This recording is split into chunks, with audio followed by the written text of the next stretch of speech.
Trigonometry एक ऐसा chapter जिससे बच्चे क्लास 9 से ही डरना स्टार्ट कर देते हैं, जबकि उनको 10th में पढ़ना होता है। और अगर हम ये कहें कि आर डी शर्मा से पढ़ना है, कितना मुश्किल हो जाता है उनके लिए ये सोच के कि हमें ट्रिग्नोमेट्री आर डी शर्मा से पढ़नी है। तो चलिए, आपके इसी डर को मैं ख़त्म करूँगा। इस चैनल के साथ आप कनेक्टेड रहिए, मैं आपके डर को बिल्कुल ख़त्म कर दूंगा जड़ से, और हम लगे रहेंगे प्रैक्टिस करते हुए आर डी शर्मा के सारे सॉल्यूशंस करते रहेंगे। आज मेरा चैप्टर है ट्रिग्नोमेट्रिक रेशियो, जिसको हम आर डी शर्मा से सॉल्व करेंगे और एक्सरसाइज 9.1 को हम सॉल्व करेंगे। उससे पहले हम जरा इंट्रोडक्शन देख लेते हैं कि ऐसी कौन कौन सी चीज़ों की हमें नीड पड़ेगी, नॉलेज चाहिए कि हम 9.1 को कर पाएंगे। तो चलिए हम स्टार्ट करते हैं इस चैप्टर के साथ। तो उससे पहले जरा बेसिक की बात करते हैं। सपोज मेरे पास एक ट्राइंगल है, मैं राइट एंगल ट्राइंगल ले रहा हूं। तो देखिए, तो हमारे पास एक राइट एंगल ट्राइंगल है। हमने एक बहुत ही फेमस थ्योरम पढ़ी थी जिसको बोलते हैं पाइथागोरस थ्योरम। ठीक है, पाइथागोरस थ्योरम उसको बोलते हैं। तो पाइथागोरस थ्योरम बेसिकली होती क्या है? पाइथागोरस थ्योरम ये होती थी कि परपेंडिकुलर का स्क्वायर बेस का स्क्वायर को जब हम ऐड करेंगे तो हमारे हाइपोटेन्यूज के स्क्वायर के इक्वल हो जाएगा। ये हमारी पाइथागोरस थ्योरम है जो हम इस ट्राइंगल में, राइट एंगल ट्राइंगल में लगाते हैं। ठीक है, तो राइट एंगल ट्राइंगल में अगर मैं बात करूं तो ये परपेंडिकुलर हो गया हमारा, ये बेस हो गया और हाइपोटेन्यूज हो गया। तो अगर मैं परपेंडिकुलर का स्क्वायर करता हूं और उसको ऐड कर देता हूं बेस के स्क्वायर के साथ, तो हाइपोटेन्यूज के स्क्वायर के इक्वल हमें ये चीज मिल जाएगी। अब पाइथागोरस थ्योरम करता क्या था? पाइथागोरस थ्योरम ये करता था कि ट्राइंगल में 3 साइड्स होती हैं। ठीक है, we know that in a triangle we have 3 sides. तो 3 साइड्स हैं। अगर मुझे परपेंडिकुलर और बेस पता है तो मैं हाइपोटेन्यूज निकाल लेता था इस थ्योरम के थ्रू, और अगर मुझे हाइपोटेन्यूज और बेस पता होता था तो मैं परपेंडिकुलर निकाल लेता था। अगर हमें परपेंडिकुलर और हाइपोटेन्यूज पता होता था तो बेस निकाल लेता था। ठीक है, अभी मैं ये कह रहा हूं आपको समझ में नहीं आ रहा है, एक बार थोड़ा सा एग्जाम्पल्स के थ्रू इसको समझते हैं कि मैं कहना क्या चाह रहा हूं। अगर मुझे परपेंडिकुलर पता है, फॉर एग्जाम्पल परपेंडिकुलर है 4 मीटर में मान लेता हूं और बेस है 3 मीटर में मान लेता हूं। ठीक है, और मैं वैल्यूज इसमें अगर पुट करूंगा तो आप देख पा रहे होंगे कि वैल्यूज पुट करने के बाद ये 4 का स्क्वायर 16, 3 का 9 और हाइपोटेन्यूज स्क्वायर इसको ऐड करेंगे 25 is equal to H square, मतलब हाइपोटेन्यूज का स्क्वायर। तो एच हमारा क्या हो जाएगा? अगर मैं इसका करूंगा तो ये हो जाएगा 5 मीटर। अब आप देख पा रहे होंगे कि मुझे P और B पता था तो मैं H फाइंड कर ले रहा था। अगर मुझे H पता हो, फॉर एग्जाम्पल H हमारा 5 मीटर है और बेस को मैंने ले लिया 3 मीटर। अब मुझे परपेंडिकुलर चाहिए तो मैं इसी फॉर्मूले का यूज करूंगा। ठीक है, इसको फाइंड आउट करने के लिए। तो परपेंडिकुलर अननोन है, बेस हमारा 3 का स्क्वायर है, हाइपोटेन्यूज 5 का स्क्वायर है, तो P square will be equal to 5 का स्क्वायर 25, 3 का स्क्वायर होता है 9, मैं उधर सेंड कर दे रहा हूं, ये हो जाएगा 9। P square will be is equal to 16, तो P will be equal to 4 metre. तो पी हमने फाइंड कर लिया 4 मीटर। तो आप देख पा रहे हैं कि मुझे हाइपोटेन्यूज और बेस पता था तो मैंने पी निकाल लिया। इसके पहले वाले केस में मैंने क्या किया? मुझे परपेंडिकुलर और बेस पता था, मैंने हाइपोटेन्यूज निकाल लिया। अब मैं क्या करने जा रहा हूं, फॉर एग्जांपल मुझे पी परपेंडिकुलर पता है, अब की बेस अननोन है, तो कैसे फाइंड करेंगे? फिर से हम इसी फॉर्मूले का यूज करते थे अपनी छोटी क्लासेस में। क्या करते थे? हमें परपेंडिकुलर पता है तो परपेंडिकुलर की जगह मैंने 4 रख दिया। बेस अभी हमारा अननोन है, हाइपोटेन्यूज हमारे पास 5 है, तो बेस स्क्वायर 5 का 25 हो गया, 5 का स्क्वायर, 4 का स्क्वायर 16, मैंने 4 को उस साइड सेंड कर दिया तो सब्ट्रैक्शन हो गया। ठीक, 25 से सब्ट्रैक्ट कर देंगे तो B square will be is equal to how much? 9, तो B will be equal to 3 metre. तो हमने बेस फाइंड कर लिया 3 मीटर। तो पाइथागोरस थ्योरम एक रिलेशन था कि 2 अगर साइड्स हमें पता है तो हम क्या निकाल लेंगे? तीसरी फाइंड आउट कर सकते हैं। तो ये अलाउ करता था। कौन करता था अलाउ? Pythagoras theorem. तो मैंने पाइथागोरस थ्योरम की बात क्यों की? ये नोन थ्योरम थी, अब मैंने इसकी बात क्यों की? ट्रिग्नोमेट्रिक रेशियोज के चैप्टर में क्यों बात की? देखो, होता क्या है कि कभी कभी हमें नीड होती है। किस चीज की नीड होती है? कि मुझे सिर्फ एक साइड दी हो और मुझे दूसरी निकालनी हो। ठीक है, अब होता क्या था पाइथागोरस थ्योरम में कि 2 साइड्स पता है तो तीसरी फाइंड कर लोगे, लेकिन सिर्फ एक पता है तो बाकी रिमेनिंग 2 कैसे फाइंड आउट करोगे? तो ट्रिग्नोमेट्री हमें ये चीज अलाउ करती है। थोड़ा मैं डे टू डे लाइफ का एग्जांपल लेता हूं और मैं आपको समझाता हूं कि ट्रिग्नोमेट्री आखिरकार इंट्रोड्यूस क्यों हुई। ठीक है, उसको जरा हम समझते हैं और थोड़ा ग्रेजुअली धीरे धीरे चलेंगे और इस डर को खत्म करेंगे ट्रिग्नोमेट्री को जड़ से। अब हम आ गए हैं दो केस लेकर, तो केस नंबर 1 और केस नंबर 2 आप बोर्ड पर देख पा रहे होंगे। केस नंबर 1 के बारे में डिस्कस करते हैं। एक बिल्डिंग है AB, ठीक है, एक बिल्डिंग है AB हाइट की, और इस बिल्डिंग में 50 फ्लोर्स हैं, और आप इंटरेस्टेड हो कि इतनी बड़ी बिल्डिंग की क्या हाइट रही होगी। ठीक, आप ये जानना चाहते हो कि what is the height of this building, और आप इस बिल्डिंग के फुट कहां पर है B, इस बिल्डिंग का फुट कहां पर है फी, बिल्कुल बॉटम वाला पार्ट फुट कहलाता है।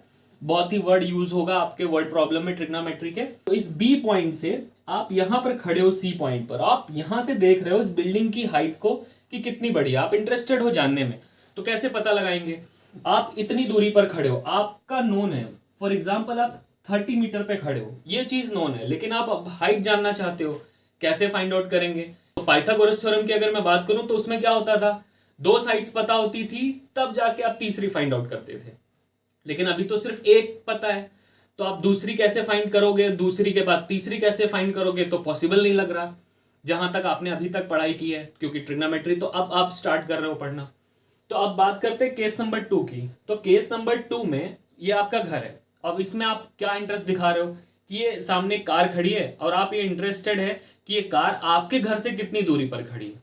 आपको ये पता है कि आपका घर बना हुआ है इतने हाइट का, ठीक है, मैं मान लेता हूं कि ये 15 मीटर की हाइट पर आपका घर बना हुआ है, और आप इस पोजीशन से इस कार को देख रहे हो, ठीक है, इस पोजीशन से इस कार को देख रहे हो, और आप इंटरेस्टेड हो, क्या किस बात पे इंटरेस्टेड हो कि ये कार इसकी कितनी दूरी पर खड़ी है, ठीक है। अब आपको ना ये पता है ना ये पता है, सिर्फ आपको क्या पता है, हाइट ऑफ योर हाउस, ठीक है। और केस नंबर 1 में आप बिल्डिंग की हाइट पे इंटरेस्टेड हो, आपको ये पता है कि कितनी दूरी पर है, पर आप यहां से ये वाली लेंथ भी आपको नहीं पता है, ठीक है। तो आप एक में इंटरेस्टेड हो और एक ही आपको पता है। आप देख पा रहे हो कि राइट एंगल ट्रायंगल बन रहा है, अगर आप इस ट्रायंगल में देखो, राइट एंगल ट्रायंगल में, तो आपको एक ही साइड पता है, ना आपको दूसरी साइड पता है, ना आपको तीसरी साइड पता है, आपको दूसरी साइड में इंटरेस्ट। अब आप कैसे फाइंड आउट करोगे, तो ट्रिग्नोमेट्री आपकी हेल्प करेगी। कैसे हेल्प करेगी, क्यों हेल्प करेगी, तो इस चैप्टर का नाम है trigonometric ratios. What is the name of the chapter, this is trigonometric ratios. तो एक रेशियोज की हम बात करेंगे जो आपकी हेल्प करेगा इस चीज को करने में। तो यहां पर एंगल बन रहा है सपोज थीटा, अगर आपको ये एंगल पता चल जाए थीटा, ठीक है, तो आपको सिर्फ अगर एक साइड पता है और ये एंगल पता चल जाए, तो आप इस दूसरी साइड को भी निकाल लोगे और आप तीसरी साइड को भी निकाल लोगे। सेम गोज विद दिस, ये भी एक राइट एंगल ट्रायंगल है, अगर आपको यहां पे थीटा पता चल जाए, ठीक है, अब यहां पर आपको एंगल पता चल जाए कि यहां पर कितना बन रहा है या यहां कितना बन रहा है, कोई एक एंगल आपको पता चल जाए, तो आप बची हुई किसी भी साइड को फाइंड आउट कर सकते हैं। क्लियर है, तो ये ट्रिग्नोमेट्री आपको एडवांटेज देता है अबव पाइथागोरस थ्योरम की। अगर आपको एक साइड पता है तो आप रिमेनिंग दो साइड को फाइंड आउट कर सकते हैं, अगर आपको थीटा पता है, एंगल पता है, ठीक है। अब मैं एंगल की बात कर रहा हूं, आपने एंगल्स के बारे में सब कुछ पढ़ा है, टाइप्स ऑफ एंगल, कैसे एंगल होते हैं, 9th क्लास में लाइन्स एंड एंगल भी पढ़ा है। तो एंगल यहां पर दो टाइप के हैं, ठीक है, मतलब जो दो टाइप का डिस्कशन होगा वो होगा एंगल ऑफ एलिवेशन, ऊपर देखना, और एंगल ऑफ डिप्रेशन, मतलब नीचे देखना। तो हम इन दोनों की भी बात करते हैं, सो दैट की सारी चीजें क्लियर हो एक एक करके, ठीक है। जैसे जैसे चीजें आती जाती हैं हम क्लियर करते जाएंगे, और 9.1 के इंट्रो को बहुत ही जबरदस्त बनाएंगे। तो चलिए हम angle of elevation and angle of depression की बात करते हैं आगे।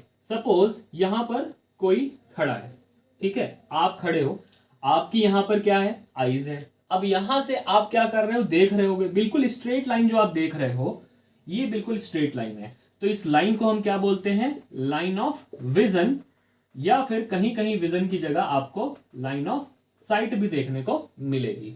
तो ये हो गई आपकी लाइन ऑफ साइट। अब इस आंखों से आप कहां देखोगे, या तो ऊपर की डायरेक्शन में देखोगे तो एंगल ऑफ एलिवेशन बनेगा, या फिर नीचे देखोगे। अब नीचे कैसे देखेंगे, या तो हम किसी बिल्डिंग के ऊपर खड़े होंगे, टावर के ऊपर खड़े होंगे, या पेड़ के ऊपर खड़े होंगे, कोई भी चीज हो सकती है जिसके टॉप पे हम हैं और हम किसी बॉटम चीज को देख रहे हैं।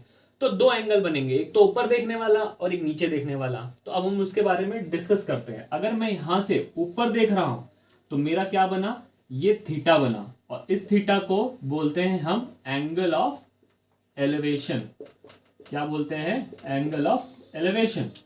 अगर मैं यहां से नीचे देख रहा हूं, मैं किसी छत पे किसी टॉप पर खड़ा हूं, तो यहां पर जो बनने वाला एंगल है वो ये एंगल क्या कहलाएगा, this angle will be angle of depression.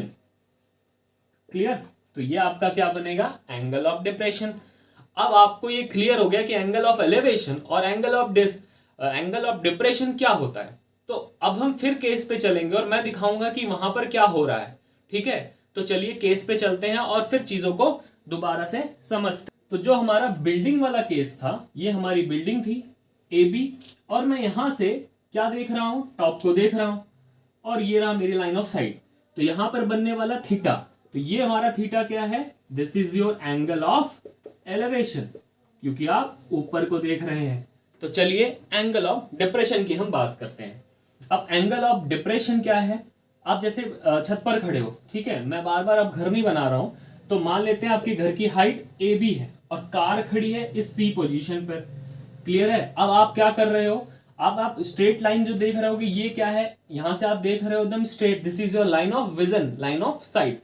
आप कहां देख रहे हो? नीचे देख रहे हो। आपका एंगल कहां बना? ये एंगल बना। तो ये रहा आपका एंगल ऑफ डिप्रेशन। क्लियर है? ये हो गया angle of depression.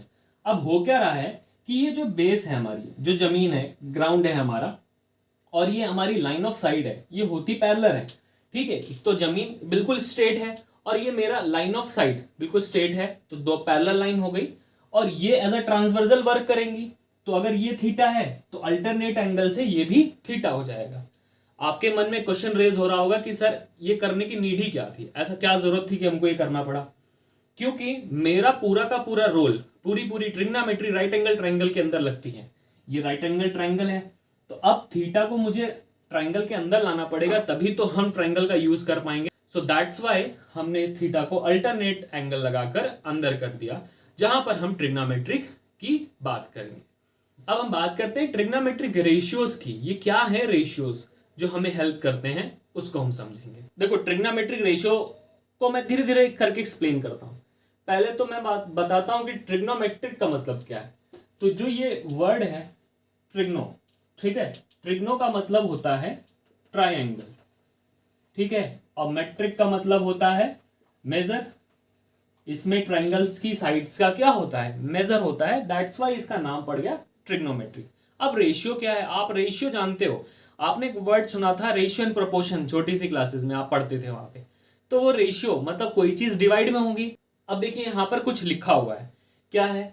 Sign, cos, tan, cosec, sec, cot, P B P, H H B. P means perpendicular, B means base and H is your hypotenuse। अगर ये थीटा है यहां पर और ये A B C और ये ट्रायंगल B पे 90 डिग्री फॉर्म कर रहा है, और मुझे देखो यहां पे हम साइन थीटा की जो वैल्यू है वो लिख सकते हैं। साइन थीटा, जरा देखिए ट्रिक देखिए समझिएगा। साइन यहां पर है और उसके जस्ट सामने, जैसे ये ऑर्डर में लिखा हुआ है वैसे मैंने ये चीज ऑर्डर में लिखी हुई है, तो ये sine theta will be equal to P by H. क्या होगा? Perpendicular by hypotenuse.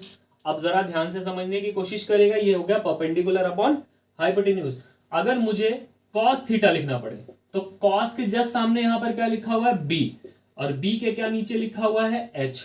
अगर मुझे लिखना हो टेन थीटा, टेन थीटा क्या होगा? टेन के जस्ट सामने यहां पर क्या लिखा हुआ है? कोरस्पॉन्डिंगली पी लिखा हुआ है और उसके नीचे बी लिखा हुआ है।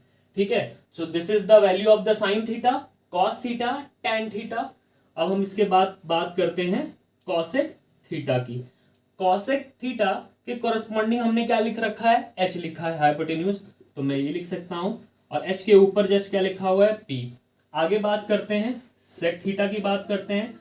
सेक थीटा के कोरस्पॉन्डिंग हमने क्या लिखा हुआ है? एच लिखा हुआ है, और उसके जस्ट ऊपर क्या लिखा हुआ है? बेस लिखा हुआ है। आगे बात करते हैं कॉट थीटा लिखते हैं। कॉट थीटा के कोरस्पॉन्डिंग हमने क्या लिखा हुआ है? बी लिखा हुआ है, और उसके जस्ट ऊपर क्या लिखा हुआ है? पी लिखा हुआ है। तो अब हम बात करते हैं, चैप्टर का नाम जो हमारा है ट्रिग्नोमेट्रिक रेशियो। तो ट्रिग्नोमेट्री ट्रायंगल से रिलेट किया मैंने, परपेंडिकुलर, बेस एंड हाइपोटेन्यूज, और कुछ ट्रिग्नोमेट्रिक देखो यहाँ पे उसी को रेशियो में डाल दिया, तो जो चीज हमारा फॉर्म हुआ वो क्या कहलाया? ट्रिग्नोमेट्रिक रेशियो कहलाया।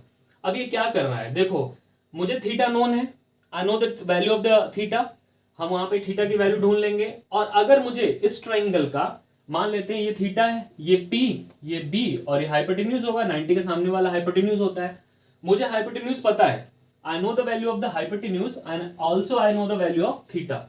हाइपोटेन्यूज और थीटा हमें पता है, मैं इन दोनों की वैल्यू आपको पता है, आप मल्टीप्लाई करेंगे आपको क्या मिल जाएगा, पी मिल जाएगा।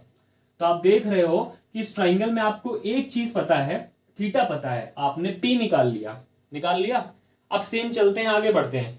मुझे एच पता है, थीटा पता है, कोई मुझसे कहे बेस निकाल कर दिखा दो, तो आप देखिए क्या करेंगे, मुझे थीटा पता है, हाइपोटेन्यूज पता है, मैं मल्टीप्लाई करूंगा क्या निकल जाएगा, बेस निकल जाएगा। तो इसका मतलब मुझे तब कॉस थीटा की नीड पड़ेगी, क्योंकि मुझे हाइपोटेन्यूज पता है और थीटा पता है और बेस निकालना है। तो अब आप समझ गए हो कि given according to the condition आपको जो जो चीजें दी होंगी, आप उनमें से ये ट्रिग्नोमेट्रिक रेशियोज का इस्तेमाल कर सकते हो इसको लिखने के लिए। क्लियर है, समझ में आया कि ट्रिग्नोमेट्रिक रेशियो क्या होता है? तो ट्रिग्नोमेट्रिक रेशियो क्या होता है, आई थिंक अब आपको सॉर्टेड है, क्लियर है, ग्रेजुअली आप चीजों को फील करने लगे होंगे और आगे बढ़ रहे हैं। तो चलिए जरा ध्यान से देखते हैं, एक कॉन्सेप्ट है जो इसमें दिख रहा है, मैं उसको यहाँ पे नोट डाउन कर देता हूँ, क्योंकि मुझे स्पेस की नीड थी तो मैंने ट्रायंगल को हटा दिया है, क्योंकि मैं इसको इरेज नहीं करना चाहता हूँ, कंपेयर करूंगा, कंपेयर करके आपको चीजों को दिखाऊंगा। जरा ध्यान से देखिएगा, ये लिखा हुआ है P बाई एच और ये लिखा है H बाई पी। तो P बाई एच का जस्ट उल्टा क्या लिखा हुआ है, कॉसेक थीटा लिखा हुआ है। तो इसका मतलब इस चीज से हम ये पता लगा सकते हैं sign theta is 1 by cosec theta. Clear है? कैसे, जरा देखिए, ये P बाई एच लिखा है, इसका रेसिप्रोकल किया H बाई पी, इसका मतलब क्या है, साइन थीटा का रेसिप्रोकल करेंगे कॉसेक थीटा, या फिर हम ये कह ले कि कॉसेक थीटा क्या लिखा हुआ H बाई पी, इसका जस्ट उल्टा करेंगे तो ये क्या हो जाएगा, P बाई एच, मतलब कॉसेक थीटा का रेसिप्रोकल करेंगे तो साइन थीटा। वही चीज मैंने यहाँ पे लिखी हुई है कि sine theta is equal to 1 by cosec theta, या आप इसको क्या लिख सकते हैं, cosec theta by 1 by cosec theta is equal to 1 by sine theta, भी आप इस चीज को लिख सकते हैं। ठीक है, क्लियर है? अब आपको यहां पर फील हो रहा होगा फॉर्मूले। इसी तरीके से साइन और कॉस में आपने ये चीज देखी। अब आगे जरा देखिए cosec theta is B by H, उसका जस्ट उल्टा किया, this is H by B. तो इसका मतलब कॉस और सेक का रिलेशन है रेसिप्रोकल के फॉर्म में। तो यहां से आपको क्या मिला, cosec theta 1 by sec theta, या फिर sec theta is equal to 1 by cos theta. Similarly आप ये देख पा रहे होंगे कि ये देखो सेक थीटा और कॉस का यूज कर लिया, tan theta is P by B, इसका जस्ट उल्टा है B by P cot theta. तो इसका मतलब आप समझ गए कि tan theta will be equal to 1 by cot theta. ये भी आपके कुछ क्वेश्चंस में यूज होंगे, तो आपको क्लियर होनी चाहिए। देखो ट्रिग्नोमेट्री एज सच बहुत ही टफ नहीं है, बस आपको कॉन्सेप्चुअल वाइज क्लियर रहना पड़ेगा, वरना बहुत ही इजी चैप्टर है, बहुत ही मजा आने वाला है इस चैप्टर को करते हुए आप लोगों को, बहुत ही इजीली आप इस चीज को कर सकते हैं। Is that clear? तो आई थिंक अब आपको यहाँ पे रिलेशन भी समझ में आ रहा होगा, कुछ रिलेशंस मैंने यहाँ पर फॉर्म किए हैं, और इसको cot theta by 1 by cot theta 1 by tan theta भी इस चीज को लिख सकते हैं। Is that clear? समझ में आया अब आपको? एक छोटा सा कॉन्सेप्ट और रह गया है, फिर हम इस इंट्रोडक्शन को खत्म करेंगे और नेक्स्ट वीडियो में 9.1 स्टार्ट करेंगे। कहने को तो छोटा कॉन्सेप्ट है, लेकिन बहुत ही क्रिटिकल हो जाता है, फंस जाता है कभी कभी, हम उसको जरा समझ लें। अगर मेरे पास यहाँ पर ट्राइंगल बना हुआ है, ठीक है, if this is a triangle A B C and this is the theta and ये 90 डिग्री बी पर फॉर्म कर रहा है, तो अगर मैं यहां पर जरा ध्यान से देखूं तो थीटा के सामने वाला परपेंडिकुलर होता है और जो बच गया वो बेस है, 90 के सामने हमेशा हाइपोटेन्यूज होता है। और अगर मैं यही थीटा को चेंज कर दूं, फॉर एग्जांपल ये ए बी और सी ट्राइंगल है, बी पर 90 है, अब की सी पे थीटा ना लेकर मुझे ए वाला थीटा पता है, ठीक है, तो अब 90 के सामने वाला हाइपोटेन्यूज तो हमेशा फिक्स रहेगा, थीटा के सामने वाला क्या हो जाएगा पी, और जो बच गया वो हमारे पास क्या है, बेस। Is that clear? ये बच गया जो हमारे पास वो क्या है, बेस। अब देखो अब चेंज हो गया, जैसे मैंने थीटा की वैल्यू चेंज की ये चेंज हो गया, इससे हो क्या रहा है, क्या चीजें हैं ये, मतलब डिफरेंट क्यों है इतना, जरा समझते हैं। अगर मैंने यहां पर लिखा साइन थीटा की वैल्यू यहां पर, और यहां पे साइन थीटा की वैल्यू ली, अब मैं इन दोनों का आंसर लिखूंगा और आपको अब डिफरेंस पता चलेगा, जरा ध्यान से समझिएगा। ये साइन थीटा है, साइन थीटा क्या होता है, P बाई एच होता है, परपेंडिकुलर बाई एच मतलब हाइपोटेन्यूज। तो थीटा के सामने परपेंडिकुलर क्या है, ए बी, और हाइपोटेन्यूज क्या है, AC।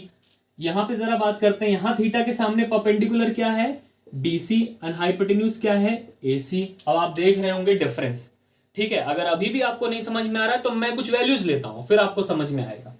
हाइपोटेन्यूज को मैं मान लेता हूं 5 सेंटीमीटर, बेस को मैं मान लेता हूं 4 सेंटीमीटर, यहां पर ये वैल्यू है, और ये वाली वैल्यू जो साइड है ये है आपकी 3 सेंटीमीटर। सेम AB की भी वैल्यू यहां पर कितनी है, AB की भी वैल्यू यहां पर 3 सेंटीमीटर है, AC की वैल्यू है 5 सेंटीमीटर, और जो BC की वैल्यू है वो 4 सेंटीमीटर है, ठीक है।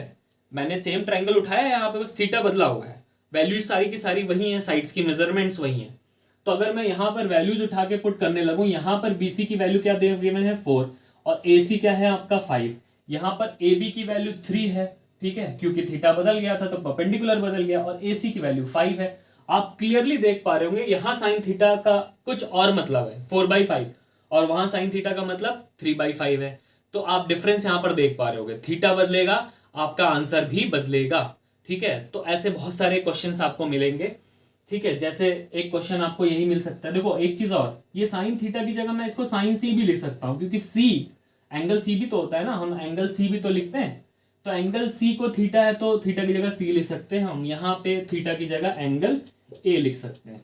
क्लियरली जहां पर क्लियरली आप देख पा रहे होंगे किस तरीके से लिखा जा सकता है, जहां पे C और A एक्यूट एंगल है। क्यों एक्यूट एंगल है, क्योंकि एक राइट एंगल ट्रायंगल में अगर एक एंगल 90 है तो बचे हुए दोनों तो एंगल एक्यूट ही एंगल होंगे ना, तो यहाँ पर एक्यूट एंगल A और C होंगे। तो इस तरीके से भी आप इसको लिख सकते हैं। अगर एक क्वेश्चन आपको मिल गया कि ABC एक ट्रायंगल है, B पर 90 डिग्री फॉर्म कर रहा है, सारी साइड्स की वैल्यू दे रखी है, आपसे वो पूछ ले कि साइन A बता दो क्या है, तो साइन A 4/5 निकल के आएगा। आपसे वो पूछे साइन C निकाल के बताओ उसी क्वेश्चन में, तो 3/5 निकल के आएगा। दोनों डिफरेंट है, आप सेम मत लिख दीजिएगा, दोनों का डिफरेंट मतलब होता है।